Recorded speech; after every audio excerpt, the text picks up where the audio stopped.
trik cara kita merekrut orang itu seperti itu. Halus, tapi menyakitkan. Iya kan? Harus mengingkari Tuhannya, ganti karo figur lain kan sebenarnya menyakitkan.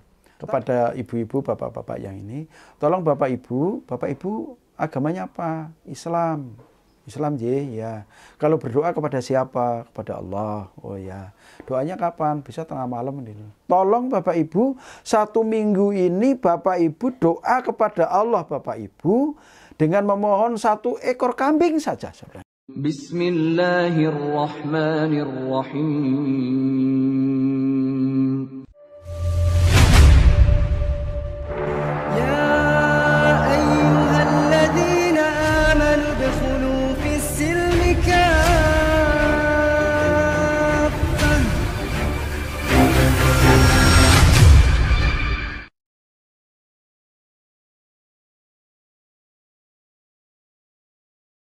Video yang akan disaksikan oleh sahabat cerdas adalah salah satu narasumber yang mu'alaf yang telah kami bina.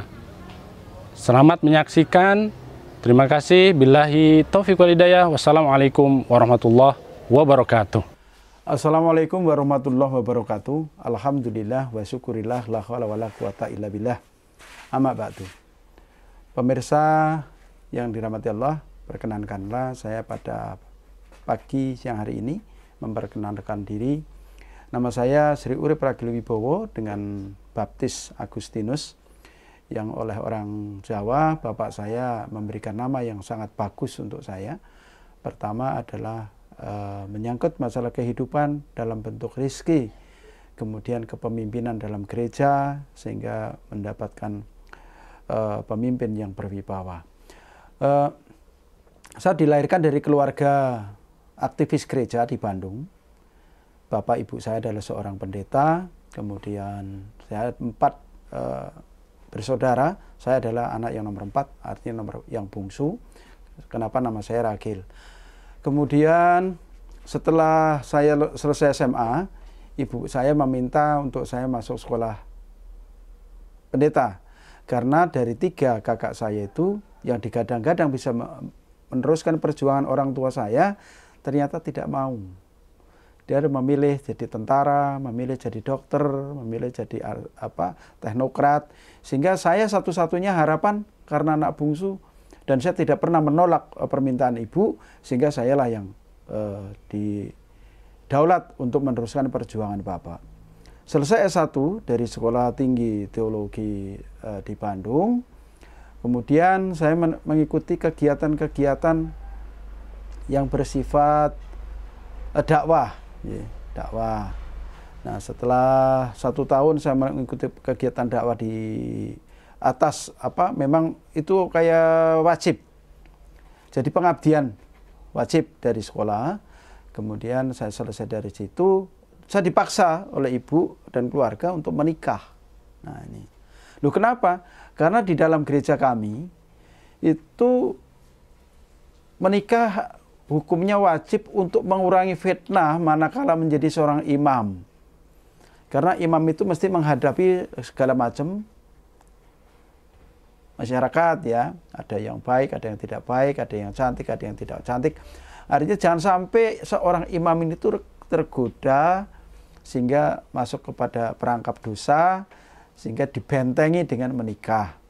Saya dinikahkan oleh ibu saya dengan wanita pilihan ibu, waktu itu adalah seorang guru dari sekolah top di Bandung. Setelah menikah, ini ada cerita yang sangat menurut pendapat saya tragis, karena istri saya begitu habis nikah berangkat ke Filipina. Dia harus mengabdi di sana. Kemudian saya harus berangkat waktu itu mengikuti kursus kegiatan dakwah di Jerman, di Stuttgart. Sehingga kami pisah, baru nikah sudah pisah. Itu tahun 87. 88 kami nikah, kemudian saya berangkat bulan Februari, saya berangkat ke Jerman Barat, istri saya berangkat ke Filipina karena sama-sama mengemban tugas dari gereja. Nah, setelah kami 6 bulan, istri saya 6 bulan dari Filipina pulang, saya di Jerman semua 1,5 bulan. Saya sudah di rumah. Akhirnya kami ketemu di Bandung. Baru ketemu 2 hari, saya mendapatkan tugas dari gereja juga untuk ke Jatim Bali. Nah, Jatim Bali. Kenapa dipilih Jatim Bali? Bali itu adalah daerah mayoritas non-Muslim. Tapi Bali juga adalah masyarakat yang begitu anti dengan Nasrani. Aneh kan? Sama-sama anti-Islam, tapi juga anti-Nasrani. Sehingga saya ditugaskan ke sana. Saya pada waktu itu menginduk di sebuah perusahaan tenun di Bali. Di Surabaya, kemudian saya diangkat sebagai HRD untuk tidak mengelabui. Karyawan saya tawarin kalau yang mau pindah agama Kristen, gajinya naik, nanti akan dapat pangkat baru. Yang belum punya pangkat diangkat menjadi mandor kah, apakah dan lain sebagainya. Nah, dari kegiatan itu saya sempat membaptis 30 orang di perusahaan itu. Nah, dari awal itu, saya oleh pimpinan CMA, Channel Misi Asia, dianggap paling sukses. Gitu. Paling sukses. Nah, kemudian dari situ, karena memang program kegiatan organisasi gereja itu seperti itu. Jadi kami harus pindah-pindah untuk observasi, melihat potensi-potensi yang ada. Dari situ saya dipindah ke Jateng DIY. Di Jateng DIY inilah saya bergabung dengan timnya almarhum Romo Mangun, yang pada waktu itu sedang menggarap wilayah Boyolali, wilayah Wonogiri, dan Gunung Kidul. Kami mendirikan program yang namanya Income Generating Project di sana. Jadi program penambahan ekonomi masyarakat. Di sini saya dapat penghargaan Doktor Honoris Causa dari program itu. Nah, di sini juga saya mendapatkan kejutan. Ternyata dari tahun 88 sampai 93 menjelang saya kena batu maksudnya. Saya sempat membaptis 700 sekian orang. Dan penjenengan semua boleh buktikan, jadi tidak omong kosong. Silakan datang ke Panggang Gunung Kidul, ketemu tokoh-tokoh yang dulu bersama kami, yang sekarang sempat saya buatkan masjid sekarang. Ya bukan untuk menebus dosa atau kesalahan, tapi saya ke sana dulu nggak punya masjid, sehingga saya kembali lagi ke sana setelah menjadi Muslim, belum punya masjid, sehingga saya ke sana dengan teman-teman yang lain bangunkan masjid. Bisa di sana ditanya, apakah saya orang jahat atau orang baik? Orang sana mengatakan bahwa Agus adalah orang baik. Karena waktu kafir saya dulu memberi bantuan, setelah Islam bisa membangunkan masjid. Itu indikasinya baik katanya. Padahal saya nggak baik. Kalau baik mengapa nggak membuat dosa? Saudara yang dirahmati Allah, pada hari ini saya tinggal di kampung di Yogyakarta dengan istri saya, karena 4 anak saya, alhamdulillah Allah berikan rahmat dan pertolongan, semuanya sudah selesai. Yang pertama sudah punya anak, kemudian sudah punya pekerjaan tetap yang cukup baik menurut pendapat saya. Dia seorang guru di perguruan tinggi negeri. Yang nomor 2 sekarang dokter di Malang, alhamdulillah. Yang nomor 3 dosen di IAIN Palembang. Yang nomor 4 ini sekarang baru masuk kurang lebih 4 bulan ini bekerja di sebuah perusahaan swasta nasional, ya, BUMN. Saya tinggal berdua. Nah, saya sudah menyampaikan ke teman-teman dakwah kami, sisa hidup saya ini insya Allah akan saya curahkan untuk dakwah. Karena memang latar belakang saya itu berangkat dari dakwah, ya. Nah, selama saya mengemban tugas menjadi seorang penginjil atau ya pendakwah, dari tahun 97 sampai 97. 87 sampai 93 akhir, karena 94 saya sudah masuk Islam, itu mungkin sekitar 1000 sekian orang yang sempat saya baptis. Karena di Jeruk Legi Cilacap, kemudian di Banyumas, di Yogyakarta ini paling banyak 700-an orang. Di Jatim Bali itu karyawan, jadi nggak tahu karyawan dari mana-mana ya. Rinciannya 300 orang, kemudian orang Bali asli sempat baptis 2 orang. Artinya kalau dikumpul-kumpulin ya sekitar 1300 sekian. Nah pada hari ini Bapak Ibu, kami mencoba untuk memperbaiki diri dalam bentuk sedang merintis sebuah pesantren. Nah pesantren ini saya rintis bersama-sama teman dari Arimatea di kampung minoritas. Jadi dulu itu tahun 87 saya ke kampung itu masih 98% Muslim. Sekarang saya datang lagi ke sana tinggal 20% Muslim. Jadi penurunannya kualitas Muslim dan kuantitasnya itu drastis sekali. Secara ekonomi umat kita habis. Untuk makan sehari-hari aja susah. Sehingga orang Islam yang masih ada di situ pun dia hanya status. Orangnya tidak ada di situ. Mungkin merantau di mana, sehingga yang ada di situ cuma tinggal nenek-nenek sama kakek-kakek. Yang sudah tidak bisa berbuat apa-apa. Untuk itu, saya mencoba untuk mereview ulang gimana caranya bisa mengembalikan teman-teman saya itu kepada jalan yang diridhoi Allah. Nah, dalam perjalanan kami, dakwah itu waktu itu kenapa mulus? Kadang orang, kok bisa mulus ya? Saya di backing. Jadi nggak main-main. Jadi begitu ada masalah, saya telepon. Oh siap. Gitu. Ada masalah, saya telepon. Siap. Bahkan sempat saya itu dihadang, dimusuhi waktu di Delingo, Kabupaten Bantul. Dihadang oleh pemuda Muslim. Saya turun dakwah itu. Itu 89. Saya masih ingat betul, namanya Wakirin, dia membawa teman-temannya kurang lebih 10 orang, mobil saya dicegat di situ. Nah, anak ini sekarang jadi guru di di Sumatera. Nah, setelah saya dicegat, saya turun dari mobil, ada apa ini? Seperti itu. Oh, ini. Nah, saya bilang, oke, kalau memang itu maumu, sekarang saya minta tanda tangan kamu. Kamu namanya siapa dan sebagainya. Mereka tidak mau, akhirnya membubarkan diri. Saya mampir. Dari 10 anak itu akhirnya diciduk. Suruh absen tiap hari. Selama 1 tahun. Mumet nggak? Mumet. Oh, tiap hari suruh absen apel ke Koramil itu.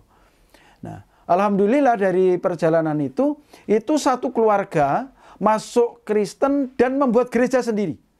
Namanya Pak Rukimin. Pak Rukimin, beliau adalah Kabak Kesra, Kelurahan Muntruk, Kecamatan Delingo. Nah, itu istrinya 6.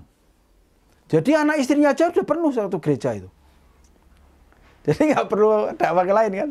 Nah, luar biasa, itu satu anugerah menurut pendapat saya. Jadi rasa ada golek uang, di situ sudah tertata dan sebagainya, dan beliau itu membangun gereja sendiri.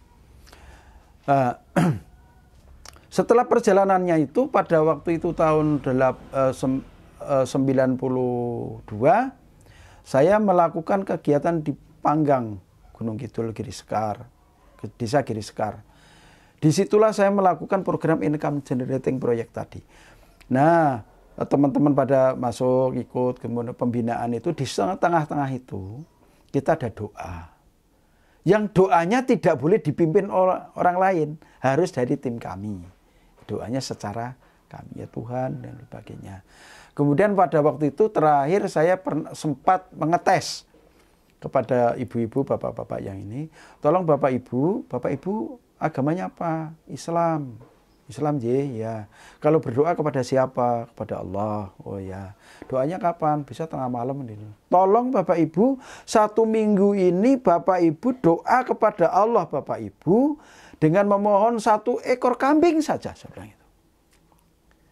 1 minggu itu nanti kira-kira ada yang ngantar kambing enggak? Oh nggih. Doa kan. Setelah itu ternyata 1 minggu saya tanya lagi. Pripun? Sudah dapat kambing Bapak Ibu? Dereng. 1 minggu lagi. Ndonga mleh sinten saniki Gusti Allah tesih pados bibit kambing yang baik. Jadi 1 minggu lagi dikasih waktu. Nggih. Pripun Bapak Ibu 1 minggu lagi? Dereng. Nah, saniki cobi Bapak Ibu le ndonga ganti. Tidak kepada Allah tapi doa ikut saya. Cara saya. Oh nggih, 1 minggu nggih. Nggih, 1 minggu belum. Kambingnya baru saya persiapkan. Minggu yang kedua kambingnya sudah saya bawa 10 ekor. Terus pun Ibu Bapak Ibu sampun donga saestu sampun kados pun nyuwunipun datang sinten? Datang Gusti Yesus. Alhamdulillah nggih. Gusti Yesus maringi kambing, dongane panjenengan dikabulke. Itu wedhus-wedhusnya sudah ada. Nah, itu. Jadi trik cara kita merekrut orang itu seperti itu. Halus tapi menyakitkan. Iya kan? Harus mengingkari Tuhannya, ganti karo figur lain kan sebenarnya menyakitkan. Tapi karena mereka itu orang-orang yang sangat lugu dan mungkin tidak pernah sekolah. Sehingga mereka tahu saja, oh iya bener sekarang gua ndonga karo Gusti Yesus ternyata wedhuse teko tenan gitu. Padahal saya beli kambing kan Agus. Jadi Ragil ya yang beli kambing, bukan Gusti Allah, bukan Yesus yang beli saya, dan duitnya sudah saya persiapkan jauh hari sebelum saya masuk ke sana. Akhirnya mereka mengatakan, Dos Pundi, kalau saya ikut panjenengan saja supaya doa-doa saya dikabulkan. Itu memang harapan saya. Oh ya, nggih setuju kapan? Nah, baptis pertama pada waktu itu 50 orang. Baptis massal. Nah, kami menerjunkan yang membaptis itu misi dari Korea, namanya Paul Pandochoi. Dia dari gereja Presbyterian.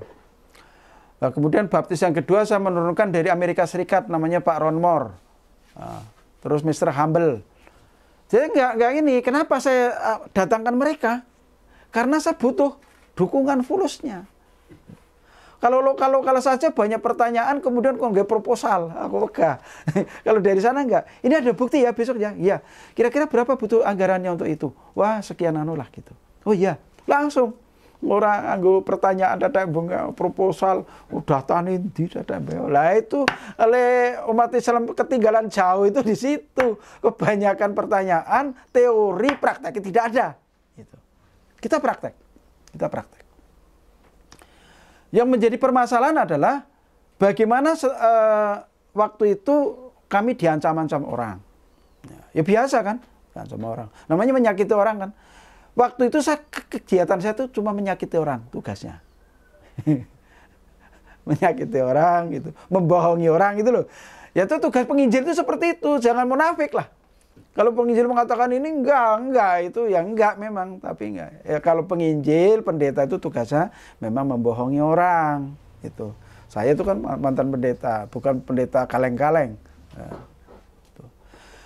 Dan bukti bahwa saya itu ada prestasi itu, ada sertifikatnya. Jadi saya nggak ngarang, ada sertifikatnya.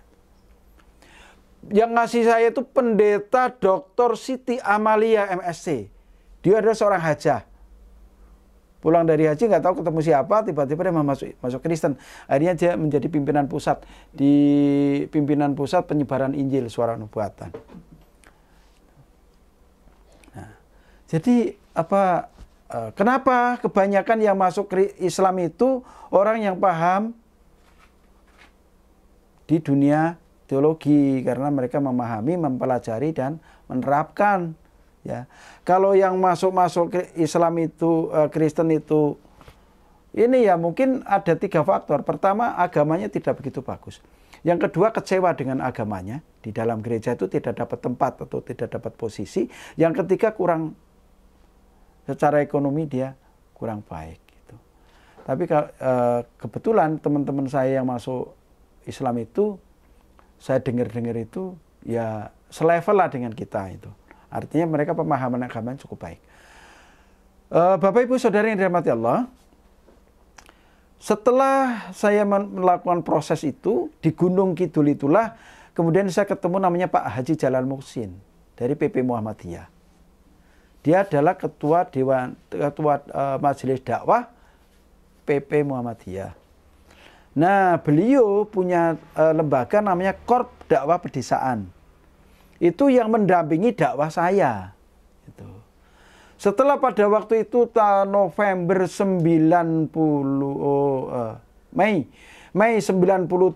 itu mau adakan baptisan massal 300 orang untuk penggenapan 1000 di Gunung Kidul, ternyata terhalang oleh Pak Jalal itu. Pak Jalal kirim surat kepada saya, terima kasih pendeta pembinaan ekonominya, sholatnya tak bina dewi. Jadi kalau pas ada jadwal pembinaan rohani, nggak ada yang hadir. Loh kok aneh? Padahal tinggal berapa hari lagi, gereja sudah jadi dibangun. Nah terus kosong nanti. Karena itu akhirnya kami diberi kesempatan oleh Pak Jalal dialog. Dialog seputar ketuhanan Yesus sama seputar Tritunggal. Tritunggal sama apa keabsahan, apa kemurnian Alkitab. Dari situ saya sudah mulai mikir. Gitu. Keasliannya saya baca di sejarah Alkitab itu sudah ada perubahan Alkitab sejak awal itu sekian kali. Kemudian pada pemimpinan Pontius Pilatus itu semua Alkitab yang ada di Romawi itu dibakar. Karena tidak ada bisa menemukan yang original. Jadi Injil yang paling asli mana? Sekian 300 pastor didatangkan oleh kaisar, tidak yang mampu. Tidak ada yang mampu membuktikan. Akhirnya itu dianggap tidak ada, dibakar.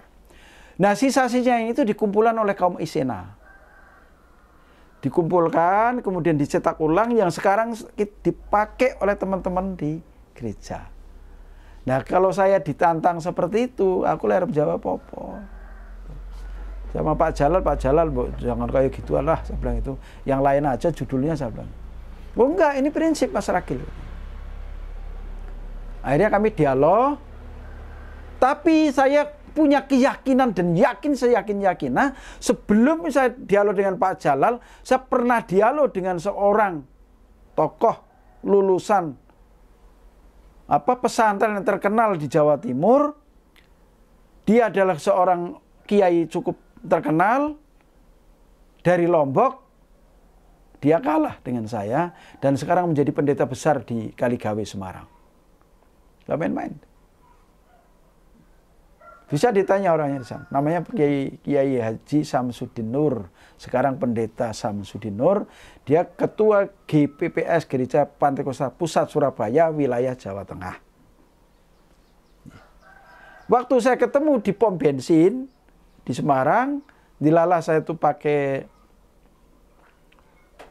Panther jelek, beliau pakai Alphard. Begitu simpan, loh Pak Kiai, mobilnya tambah keren aja, kurang ajar itu. Padahal dulu ngasih makan saya waktu di awal-awal saya jadi Kristen tuh.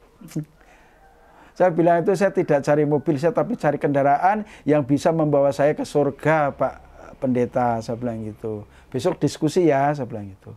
Oh iya, siap. Luar biasa. Saya banyak memakmurkan orang, saudara-saudara.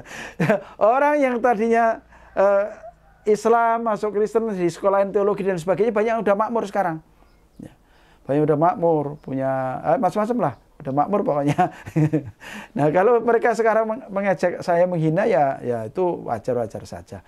Nah, kemudian saya di Malioboro, saya pakai Vespa waktu itu.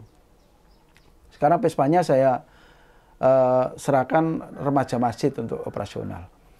Pakai Vespa, saya bonceng anak saya yang barep, itu ketemu sama ibu-ibu.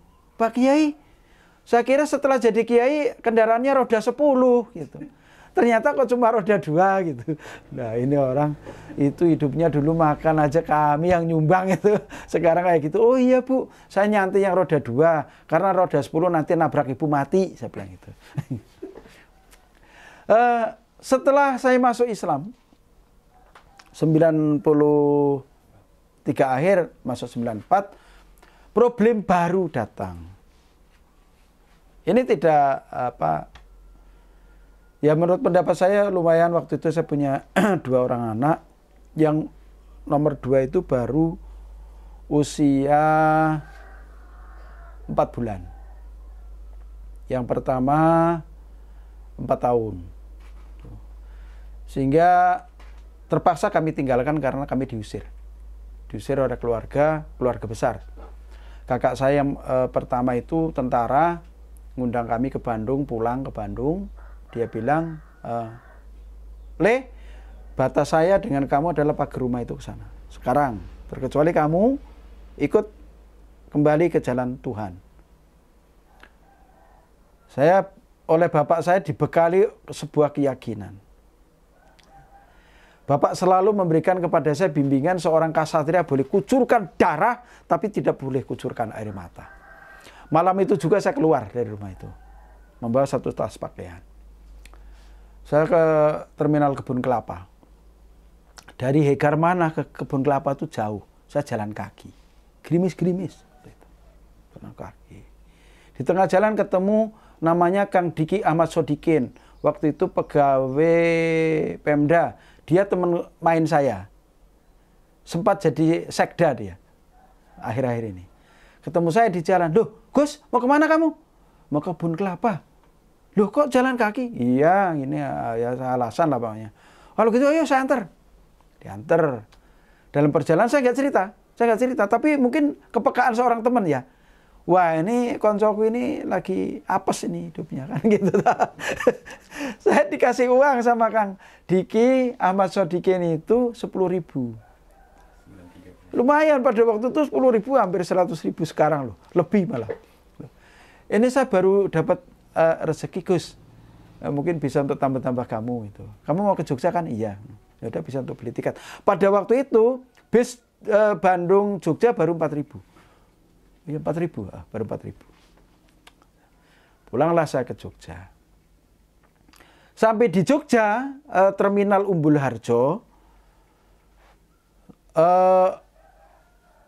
saya nggak, uangnya eman-eman. Itu mau saya pakai becak sampai Bebersari kan.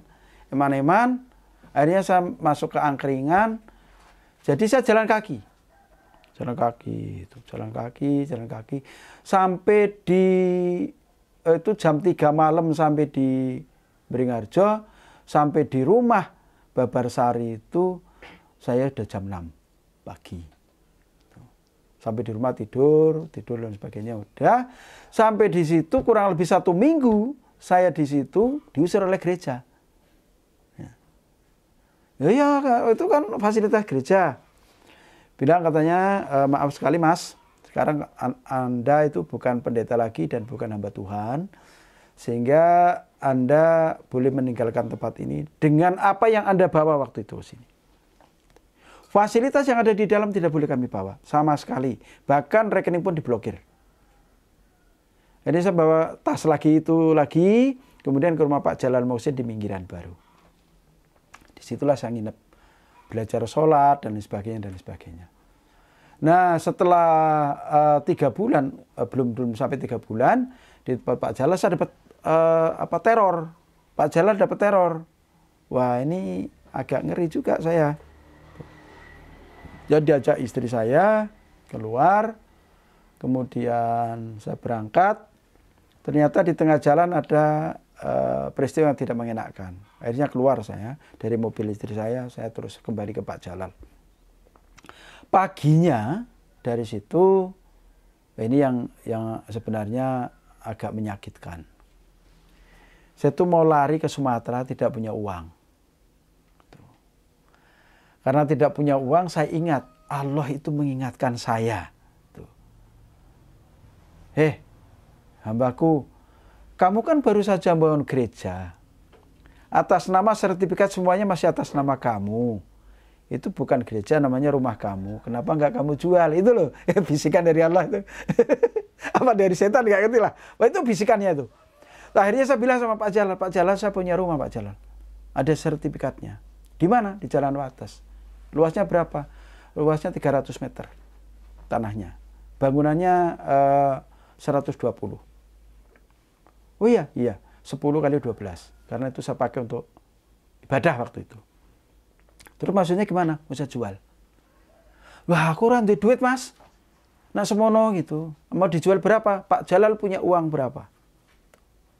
Aku cuma punya uang 4 juta. Udah 4 juta ini. Ini sertifikatnya. Nah terus mau kemana? Pokoknya doakan saja. Saya selamat. Dah uang saya terima, sertifikat saya serahkan. Saya belum berangkat itu. Belum berangkat. Wah saya dikejar-kejar ke maling. Wah katanya macam-macam lah. Ya memang itu kan tahu itu di rehab yang Pak Jalal dikasih kamar-kamar kan mungkin ada yang ke situ jamaah kan. Mau ibadah, ternyata udah dibuat kamar-kamar sama Pak Jalal. Wah, saya dilaporkan polisi, polisi penggelapan aset dan sebagainya. Aku Melayu, Sumatera kan, Sumatera dicari-cari. Wah lah pokoknya rame lah. Itu persis saya kayak bandit itu, dicari-cari apa kayak penjahat kelas kakap itu. Yang nyari itu bukan main-main, bin. Tapi alhamdulillah saya selamat di sana. Kemudian diselamatkan oleh Pak Lurah, saya ditempatkan di kebun kopi. Dari kampung agak jauh, jalan perjalanannya 1,5 hari. Jalan kaki. Itu kalau perjalanan itu, kalau nginep di tengah jalan itu digubuk-gubuk orang. Nggak tahu gubuk siapa, pokoknya kalau ya di sana nginep aja di situ. Perjalanan kami itu bawa beras, minyak tanah, macam-macam lah pokoknya untuk kepentingan 1 minggu. Nanti minggu berikutnya pulang lagi, ngambil bahan lagi gitu. Nah, sampai di malam ketiga di sana saya didatangi beruang. Ternyata sebelah gubuk saya itu ada sarang madu. Nah, beruang suka madu itu. Wah, kayunya itu dirobekin sama beruang. Nah, gubuk saya mau roboh. Saya keluar, bisa bilang itu. Masa riwayat saya cuma sampai di sini itu dimakan beruang. Wah, saya bawa pedang panjang dari dikasih Pak Lurah itu, saya turun bawah kan pondok itu, turun ke bawah. Ini hidup mati saya. Kalau kamu nggak pergi, saya bacok pakai pedang ini. Tapi kalau kamu pergi berarti kamu sahabat saya. Saya takut. Pergi, pergi itu alhamdulillah. Oleh beruangnya pergi toh. Lah biasanya beruang kan nyerang, itu enggak pergi dia. Pergi. Paginya berikutnya dia datang lagi, saya bilang, silakan ambil madunya tapi jangan ganggu saya ya sebenarnya itu. Nah siangnya Pak Lurah datang. Pak Lurah datang bilang, kamu orang Jawa dek? Iya Pak Lurah. Kamu pernah sekolah dek? Iya sekolah Pak Lurah gitu. Kamu pernah bisa baca tulis? Bisa Pak Lurah. Hitung-hitung kamu bisa? Bisa Pak Lurah. Kalau begitu kamu pulang ke kampung. Loh, kenapa Pak Lurah? Ya udah kita nanti diskusinya di rumah. Ternyata Pak Lurah sedang punya masalah. APPKD. Anggaran pendapatan keuangan belanja desa. Nah, setelah sampai di rumah, saya disuruh baca itu. Kira-kira mana yang salah, Dek? Loh, kenapa Pak Lurah? Kalau saya nggak bisa menyelesaikan itu dalam 1 minggu, maka saya masuk obat. Katanya saya korupsi. Oh, iyalah. Pendapatan 3.000, belanjanya 5.000. Nah, Pak Lurah ini buatnya dengan siapa? Saya tanya. Itu saya ngopas sama pegawai camat. Jadi dibuatkan oleh pegawai camat. Dia bayar. Nah, pegawai camatnya itu radong. sehingga diselewengkan. Saya bilang ini salah semua Pak Lurah. Kamu bisa betulin, Dek. Bisa Pak Lurah. Caranya bagaimana? Sekarang ayo Pak Lurah ke fotokopi. Jauh, Dek. Fotokopinya di Batu Rajo sana, jauh. Perjalanan 6 jam pakai motor. Gak apa-apa Pak Lurah, ayo kita. Sama fotokopi, kemudian yang di fotokopi itu saya setip. Setipi, difotokopi lagi. Rangkap 12. 1 minggu saya kerjakan, 3 hari selesai. 3 hari selesai, kemudian dibawa ke camat. Pak Camat, ini udah selesai, saya punya ini. Rekap sama Pak Camat. Wah, bagus.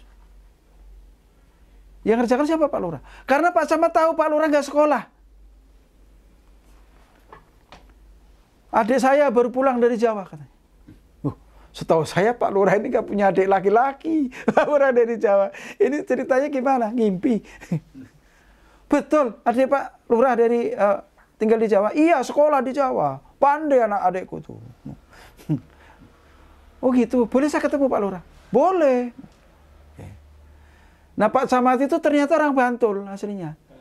Begitu ketemu saya, tanya dia. Jawane tidak gitu. Saya dari Bandung Pak. Oh Jawa Barat, iya. Terus ceritanya gimana ketemu Pak Lurah? Saya cerita. Oke Dek, kalau begitu saya parap. Ini kasusnya sudah masuk Bawasda. Tolong adik bawa besok ke kabupaten. Ini sudah saya parap. Ke Kabak Pemerintahan Desa Kabupaten Oku. Oke, saya ke sana sama Pak Lurah. Saya bawa. Ternyata yang namanya Allah itu akan menolong hambanya itu tidak kurang jalan. Saya di situ ketemu Kabak Pemerintahan di situ teman SMA saya di Bandung.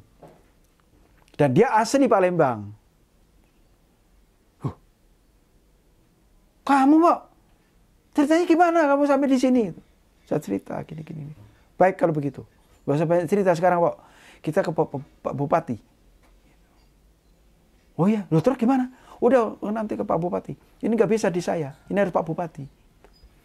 Setelah Pak Bupati, ternyata Allah itu luar biasa menunjukkan Pak Bupati mantan ajudan bapak saya.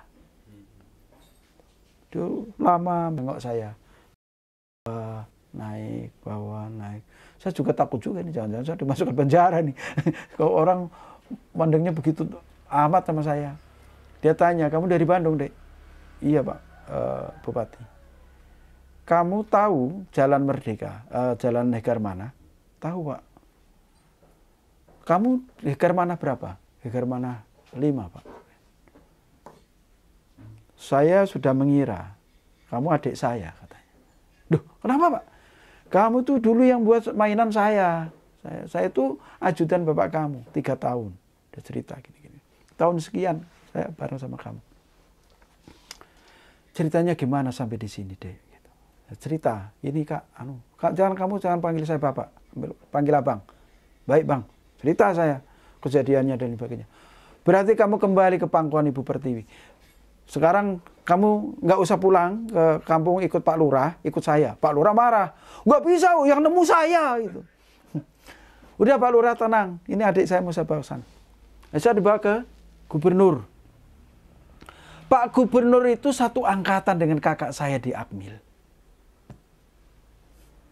Kenal dengan saya juga. Akhirnya bilang gini, oke lah Dek kalau gitu, kamu nggak usah kemana-mana. Bantu kami aja. Akhirnya saya tetap kembali bantu Pak Lurah. Oleh Pak Lurah 3 hari kemudian karena dilelah cariknya nggak ada, saya diangkat menjadi carik, jadi sekdes. Jadi kerja di situ. Ibu bapak yang dirahmati Allah, ternyata perjalanan yang pahit luar biasa menimbulkan manis bagi kami. Manisnya apa? Kami bisa kembali lagi ketemu dengan anak istri karena wasilah saya menjadi perangkat pemerintah. Saya punya ongkos untuk pulang ke Jogja dan sebagainya. Nah tahun 2000 istri saya masuk Islam atas petunjuk Allah dan kemudian diangkat keluarga oleh tokoh Muhammadiyah namanya Pak Kiai Haji Abunda Faruk. Pada waktu itu beliau kepala SMP Muhammadiyah II. Dan saya juga diangkat anak oleh keluarga besar Pak Kartono. Beliau adalah pendiri Muhammadiyah bersama Ki Bagus Hadikusumo. Dan disitulah saya mulai meniti kegiatan hidup di Yogyakarta. Ada beberapa kegiatan yang saya lakukan di Yogyakarta termasuk di Muhammadiyah. Saya menjadi pengurus Muhammadiyah ranting kampung ini dari tahun 2000 sampai sekarang. Saya memang tidak mau pindah yang ke level lebih tinggi. Saya sempat di PWM, Pimpinan Wilayah Muhammadiyah tahun 2010 sampai 2015. Itu tidak saya lanjutkan karena saya fokus ke kampung ini. Adik-adik dan Bapak Ibu sekalian perlu diketahui di mana tempat saya tinggal sekarang ini adalah dulu tempat saya bangun gereja. Saya cinta betul dengan kampung ini. Saya di sini dilemparin batu sama orang dan lain sebagainya waktu gereja kami. Tapi saya cinta betul sama kampung ini. Dan sekarang alhamdulillah saya diterima oleh masyarakat sini, dianggap sebagai penetua masyarakat. Luar biasa, kamu sini cinta kasihnya kepada kami luar biasa. Sehingga saya tidak keluar dari kampung ini. Nah, tempat yang saya tempati ini waktu itu beli. Rencana mau saya bangun gereja. Kanan kiri saya ini kafir. Karena supaya izinnya itu mudah. Tapi alhamdulillah Allah takdirkan saya tinggal di sini. Nah, memang saya sudah lama ingin membuat tempat untuk kegiatan, tapi ya baru kali ini karena anak saya semua selesai sudah kuliah ya. Artinya dia punya bekal untuk mencari hidupnya sendiri. Saya mulai sedikit demi sedikit merehab tempat ini untuk markas. Jadi siapapun, kemarin ada teman dari Sulawesi, dari Palu, 1 minggu di sini. Ya dengan situasi yang apa adanya ini, beliau di sini 1 minggu, seorang ustadz. Ya monggo gitu, apa yang ada, apa yang bisa saya bantukan, motor, apa butuh kendaraan saya siapkan kendaraan, butuh roda 4 walaupun saya tidak ada roda 4 saya siapkan dengan fasilitas dari kami untuk dakwah mereka. Alhamdulillah bisa berjalan.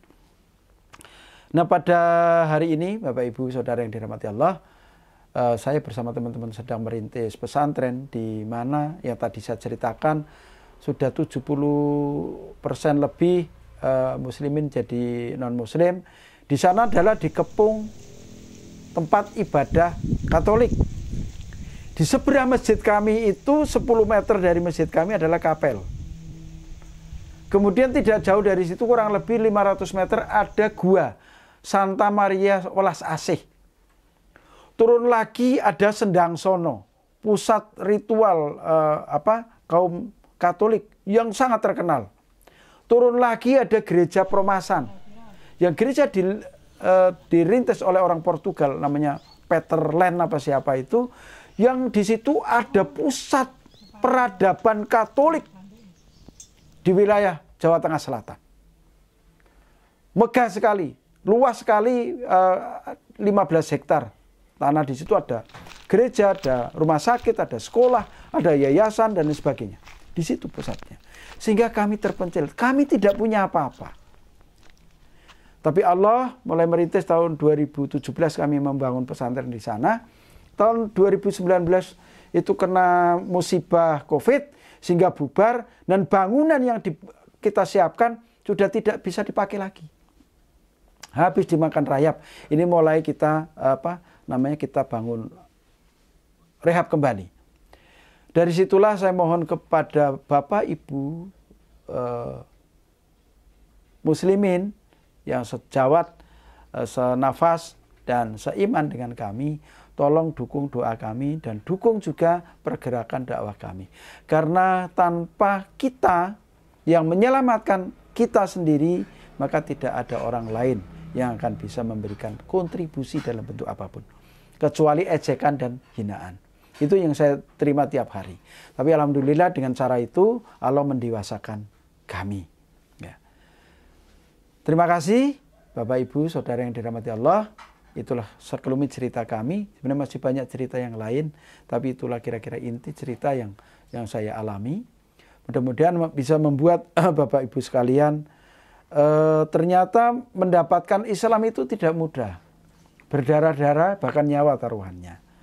Bagi penjenengan semuanya yang sudah Islam sejak kecil, syukurilah, jangan sampai lepas. karena Islam adalah membawa kita baik dalam dunia maupun dalam akhirat. Saudara-saudara sekalian, baik yang muslim maupun non-muslim, yang non-muslim belajarlah dengan baik tentang Alkitab, maka Anda akan menemukan kebenaran tentang Alkitab itu sendiri. Saya jadi muslim karena saya belajar Alkitab dengan benar. Bagi saudara-saudara yang baru masuk Islam, artinya mualaf, jangan bersedih hati. Anda tidak sendiri. Ada saya, ada yang lain yang bisa menolong dan membantu kita sinergi untuk mencapai ridhonya Allah Subhanahu wa taala. Memang tidak mudah dalam hidup ini. Perjalanannya ini tidak mudah. Tapi percayalah bahwa ketidakmudahan itu adalah sarana untuk kita mencapai cita-cita kita, yaitu mencapai ridhonya Allah. Yang bagi teman-teman yang baru belajar mau masuk Islam, ya, jangan ragu-ragu. Karena Islam ini adalah agama rahmatan lil alamin. Jangan dengar cerita orang, tapi belajarlah dengan benar, dengan sungguh-sungguh. Karena pada hari ini juga kami sedang membimbing, ada beberapa orang yang siap masuk Islam bersama dengan mualaf Forum Bina Mualaf Kecamatan Gamping, ya, yang difasilitasi oleh Kantor Urusan Agama Kecamatan Gamping. Juga kami sedang membina bersama-sama dengan tim Arimatea yang di tempat kantor Arimatea itu ada beberapa teman yang juga siap masuk Islam. Untuk itu jangan sampai kita lengah satu jengkal pun karena musuh sudah di depan kita. Khususnya para dai, para kaum muslimin, jangan kita dinima bubukkan dengan istilah kunut nggak kunut, sunnah nggak sunnah, tapi kita melupakan yang terjadi di depan kita adalah musuh sudah mengancam. Demikian monggo bapak-bapak kita bersinergi, bergandengan tangan, kemudian beruluran tangan juga, tidak hanya bergandengan, beruluran bersama-sama untuk menciptakan suasana dan membangun hiroh, ukhuwah, dan Islamiyah. Terima kasih. Assalamualaikum warahmatullahi wabarakatuh. Alhamdulillah saya bersama Bapak Sri, muwakib tanah yang ada di Jeglungan. Alhamdulillah beliau mewakafkan tanahnya kurang lebih 400 meter. Peruntukannya untuk mu'alaf, di dalamnya dibangun masjid dan konsentrasinya adalah untuk para mu'alaf dan merehabilitasi akidah. Tapi ada beberapa kondisi yang memang di sini membutuhkan uluran sahabat ngaji cerdas begitu untuk membangun pusat rehabilitasi akidah ini. Ada banyaknya mu'alaf, ya, ada problem-problem mu'alaf sehingga membutuhkan uluran kita. Kemudian kami tergerak untuk mendirikan rehabilitasi akidah yang ada di Kampung Jeglungan ini. Harapannya membantu memfasilitasi mereka semua untuk kembali ke jalan yang benar sesuai dengan tuntunan Allah dan Rasul-Nya, kembali kepada agama yang fitrah.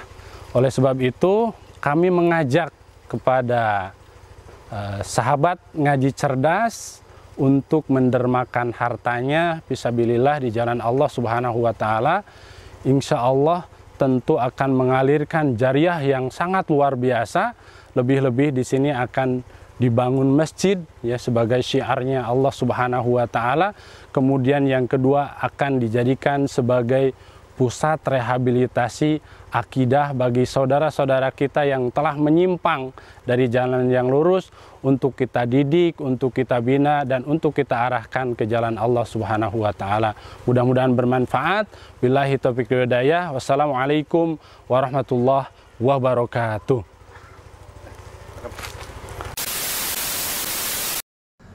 Bismillahirrahmanirrahim. Assalamualaikum warahmatullahi wabarakatuh. Ya, kembali lagi ya teman-teman sekalian yang dirahmati oleh Allah Subhanahu wa taala. Bersama dengan saya Hendriko Santoso selaku narasumber di Ngaji Cerdas, mencerdaskan umat. Nah, teman-teman, di sini ada produk bagus nih. Namanya Sultan Parfum. Parfum para perindu surga. Nah, di sini ada 4 macam produk nih. Yang pertama, parfum dengan aroma raudhah. parfum dengan aroma hajar aswad, parfum dengan aroma kasturi, dan yang keempat adalah parfum aroma 2000 bunga. Nah, kalau teman-teman sekalian sedang umroh, lalu pulang ke tanah air dan rindu dengan suasana di Masjidil Haram maupun di Masjidil Nabawi atau di Mekah dan Madinah, teman-teman bisa beli nih Sultan parfum dengan aroma-aroma yang menyesuaikan dengan suasana di Mekah ataupun Madinah. Nah, selain teman-teman beli parfum ini, nanti teman-teman dapat bonus gratisannya juga. Apa aja sih teman-teman gratisannya? Nih, yang pertama nanti teman-teman dapat kitab atau buku saku zikir pagi dan petang sesuai dengan sunnah. Nah, yang kedua, teman-teman nanti dapat gratis tasbih nih. Wah, lucu banget ya, imut nih, bisa dibawa kemana-mana. Yang ketiga, nanti teman-teman dapat juga nih kertas untuk bagaimana sih parfum ini digunakan untuk saat suasana apa aja. Di sini udah dijelasnya teman-teman semua. Nah, jadi teman-teman jangan lupa nih dibeli, informasinya ada di sini nih. Nah, dengan teman-teman membeli produk parfum Sultan ini, teman-teman sama saja dengan membantu operasional dakwahnya channel YouTube Ngaji Cerdas. Nah, luar biasa kan? Dengan harga berapa teman-teman sekalian? Cukup dengan 90 ribuan saja, teman-teman sudah bisa dapatkan ini semua nih. Masya Allah ya. Ini semua nih, semua teman-teman bisa dapatkan hanya dengan 90 ribuan rupiah. Teman-teman juga sudah termasuk membantu operasional dakwah, support channel YouTube Ngaji Cerdas. Nah, luar biasa kan? Nah, jadi tunggu apa lagi teman-teman ya? Segera hubungi di sini nih, di link yang tertera di bawah ini ya. Terima kasih ya teman-teman sudah menonton. Assalamualaikum warahmatullahi wabarakatuh.